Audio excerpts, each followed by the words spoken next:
أعوذ بالله من الشيطان الرجيم. بسم الله الرحمن الرحيم.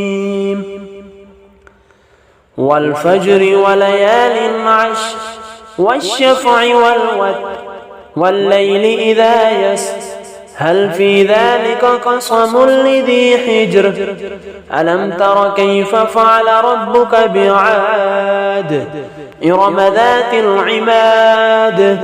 التي لم يخلق مثلها في البلاد وثمود الذين جابوا الصخر بالواد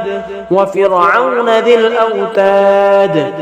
الذين طغوا في البلاد فأكثروا فيها الفساد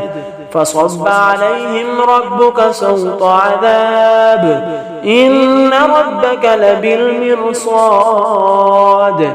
فأما الإنسان إذا ما ابتلاه ربه فأكرمه ونعمه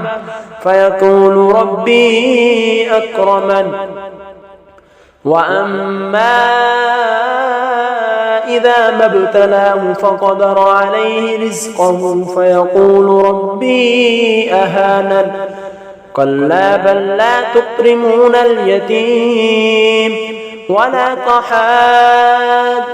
على طعام المسكين وتأكلون التراث أكلا لما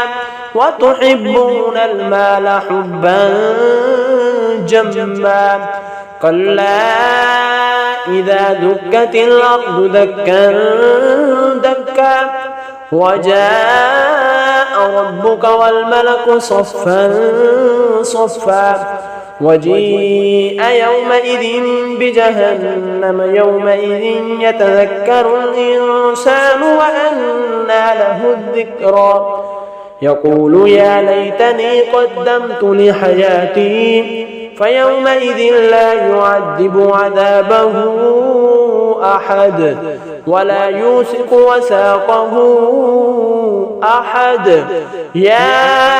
أيتها النفس المطمئنة